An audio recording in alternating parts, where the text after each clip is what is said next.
What's going on, everybody? Holiday Doc back with some more singles action. Today we're playing Domination on Favela. First thing need to talk about is spawn choice on his behalf. He had choice. He chose to go bottom of the street beside Barber. Bad idea. Allowing me to have top side street here, which is bottom side or bottom on the pick selection, allows me to get A almost instantaneously. I spawn right next to it, takes 10 seconds, so we're talking about 12 seconds in, I've already got it. Takes him at least 20 seconds to get over to C and cap it. So already I've got a lead on him, and it's not very efficient for a singles 1v1 when every point counts. You know, being so close to A allows me to cap it quicker and get to B, cap it quicker. Things you need to think about. Every point on this map is relevant when you're talking about singles. Like I've kind of stated in the title, singles for me is more of a chess game. And as lame as that may sound, it has some relevance. You know, starting from the beginning, he chose to go bottom street, so I know that he's going to take longer to get to C, so I have A first. Once I move to A, I'm going to go to B, and he has to counter by coming either to A or B. And it's going to be really easy for me to know because now I have them capped. It's going to flash. Easy said and done. Being able to control map side and knowing spawns, a major thing. After I kill him on A, I know he's going to spawn backside of Barbershop, allowing me to run up onto top plants or top planter or whatever you guys call it and getting that spawn kill. Like I always say, map control and flow and pace of the game is everything. If you can frustrate the other player by getting him on the spawn while he's running around, we'll just make him angry and make him do stupid things. He does a smart move there. He kind of tags A and then he's going to run towards B. The only thing is, you know, for me, having such a neutral point on the map, I'm able to quickly kind of move over and stop the run. Well, get him on the kill while he's on the run. You know, there's a lot of things to think about in singles, and I don't think a lot of people realize it. Everyone just assumes this is just a major run and gun game, and it can be so much more when you actually put some thought into it. Anytime I play a game, I'm thinking about what he could do, not what he is doing, but what else could he do. I'm not always going to get it right, but you know, it's at least going through my brain. You know, right there, he starts shooting at me, so I kind of play it a little safe, and I assume that he's going to just kind of sit on the dumpster inside of B and cap it while I run away. That would have been the smart thing on his behalf, but he chases me down to get the kill. You know, that could be a good thing too. It allows him to get the B, but he runs in a kind of a silly spot. Now, once he runs into the building, I'm going to sit on it and then wait for him to come back down the stairs. I didn't see him go up on the balcony, and he's not going to come out the right side because I would see him as he passed through the doorway. Setting up in a position where you have first shot, the better angle will get you the kill quicker. Speaking of getting the kill the kill quicker, he's using a UMP lightweight marathon combo. I said this last game, it's kind of a not recommended loadout. Singles is all about winning your gunfights. You're not going to win your gunfight against somebody with stopping power. Even though I am using the ACR, it's a little bit lighter on the damage. I am going to get first shot on him, and I have stopping power, so it's going to be more beneficial. With the UMP, he has got lightweight, so he is going to take, or it's going to take him a little bit more to kill me. It's going to also affect him, especially in 1v1 gunfights, you know, the bounce up. As soon as you get hit, your gun's going to bounce a little bit, so you need to kill people a lot quicker. After I kill him at A, you know, just playing it smart, moving back to a neutral point on the map. And it's going to sound like I'm a broken record, but that's kind of what I'm doing. You know, just floating back and forth, making sure I'm not losing either one of the spawns. And I'm definitely not going to get greedy.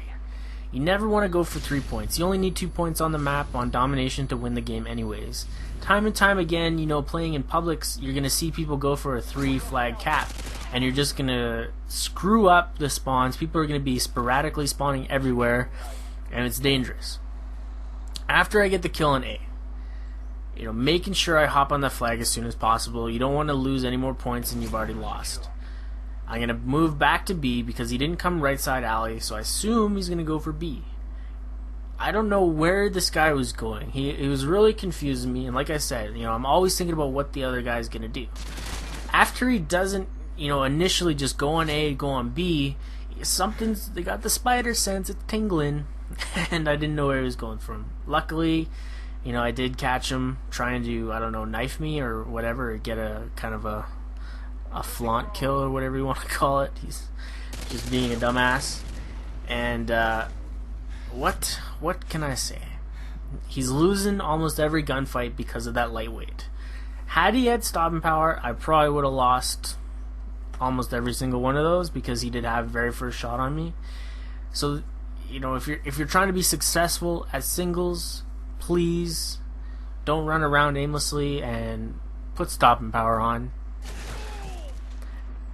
Where did he come from on this one? See, he's really just confusing me. He comes out of nowhere, going for B all the time.